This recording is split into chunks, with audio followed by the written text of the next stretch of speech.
नमस्कार, मैं वीरेंद्र आनंद शिव शक्ति भक्ति गंगा की ओर से आप सभी का हार्दिक अभिनंदन करता हूं। भक्तों, हमें अक्सर ऐसा क्यों लगता है कि हमारे जीवन में बहुत सी परेशानियां हैं। हमने कभी ये नहीं सोचा कि इन परेशानियों की वजह हम खुद हैं। तो चलिए इसी पे सुनते हैं एक सुंदर सी कथा। परम आदरणीय पंडित गोल्डी शर्मा जी के मुखार विंद से इस कथा का आनंद उठाते हैं। ओम नमः शिवाय। ओम नमः शिवाय। शिव शक्ति भक्ति गंगा में आप सभी का स्वागत है। आइए पुरुषोत्तम मास के 8वें अध्याय को प्रारंभ करते हैं। सूत जी ने कहा, हे भगवान, विष्णु और श्री कृष्ण का उपरोक्त संवाद सुनकर नारद जी ने पुनः प्रश्न किया कि हे प्रभु, लक्ष्मीपति के वैकुंठ गमन के पश्चात क्या हुआ, वह संपूर्ण वृतांत कृपा करके मुझे सुनाइए। इस प्रश्न से भगवान बद्रीनाथ प्रसन्न होकर बोले कि श्री लक्ष्मीपति ने पुरुषोत्तम मास को अपने वैकुंठ धाम में ही निवास दे दिया। बोल श्री विष्णु भगवान की जय।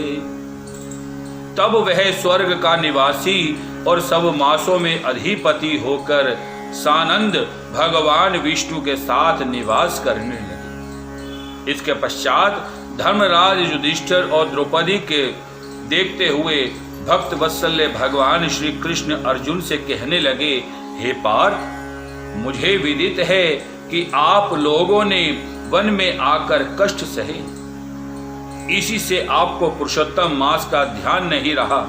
वृंदावन में कृष्ण का प्रिय पुरुषोत्तम मास आदर नहीं पा सका। व्यास जी से शिक्षा प्राप्त करने हेतु युद्धशील अर्जुन भी उस मास में इंद्रलोक पर्वत पर तप करने चले गए। इसके विछोह से दुखी होकर आप लोगों ने भी अज्ञानता में ही इस पुरुषोत्तम मास का व्यतीत होना नहीं जाना। यह सब भाग्यवश ही हुआ है। अब मैं आपको दुखों को दूर कारण का इतिहास के साथ कहता हूं, तुम ध्यान लगाकर सुनो।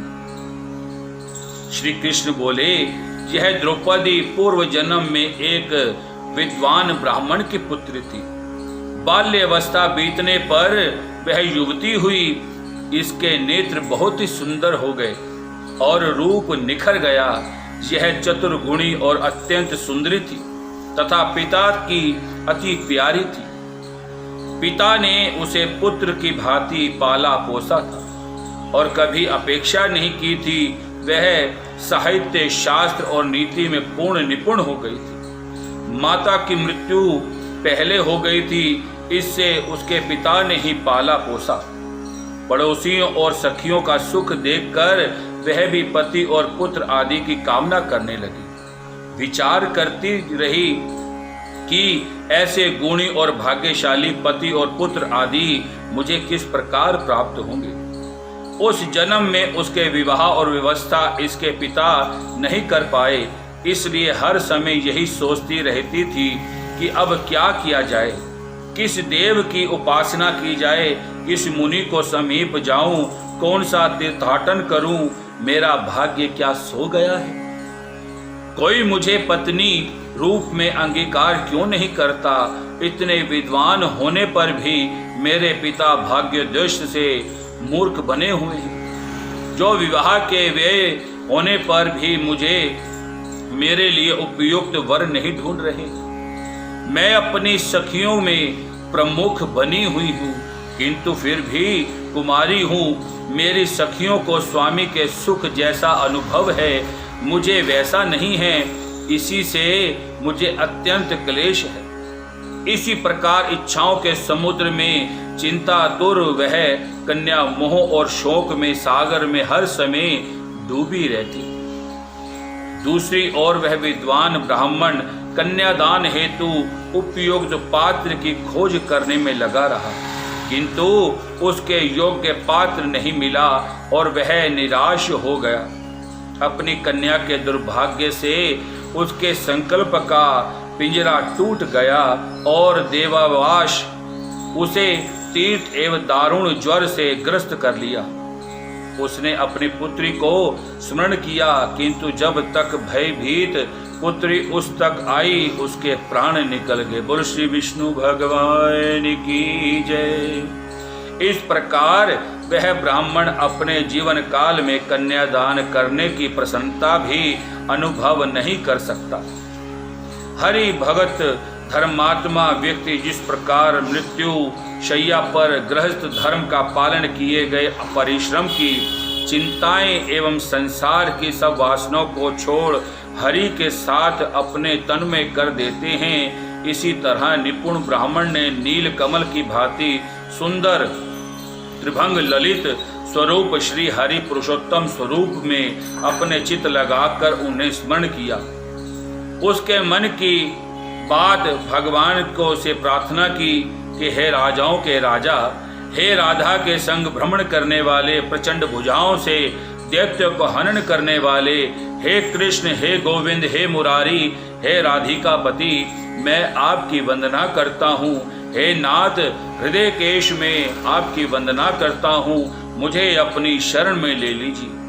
मृत्युशय्या पर पड़े उस ब्राह्मण को ऐसे वचनों को सुनकर भगवान के लोक से उस पार्षद आ पहुँचे और मृतक की आत्मा को लेकर भगवान के चरण कमलों में प्रस्तुत कर दिया।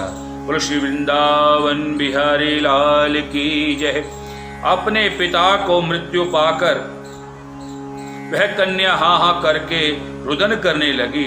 पिता के शरीर को गोद में रखकर वह करुण विलाप करने लगी। हाय पिता, अपनी पुत्री को सुख से रखने वाले कृपालु, मुझे आप किस प्रकार आश्रय छोड़कर चले गए।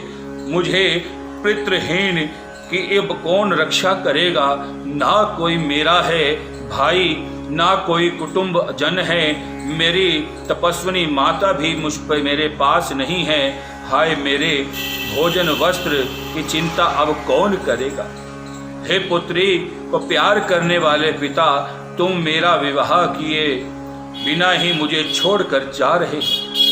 हे तपोनिधि, लौट कर यहाँ आओ। इस प्रकार अश्रु बहाती हुई वह ब्राह्मण बालिका बारंबार रुदन करने लगी।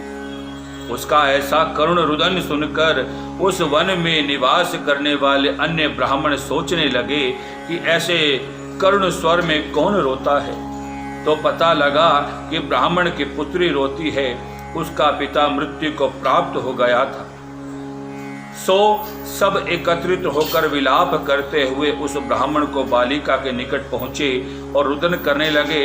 अंत में उन्होंने उस बालिका की गोद से मृतक शरीर को उठाया और काष्ठ आदि से चिता बनाकर शिवालय के निकट शमशान में उसकी अत्यंत अंतिम क्रिया कर दी। उसके पश्चात दुखी ब्राह्मण बालिका को धीरज बांधकर सब अपने अपने निवास स्थानों पर लौट गए। बालिका ने पिता के सभी और दैहिक विधान से यथाशक्ति व्यय किया और उसी वन में अपने पिता विछोह में दुखी रहने लगी। इति श्री पुरुषोत्तम मास महात्म्य कुमारी विलाप नो नाम अष्टोध्याय समाप्तम।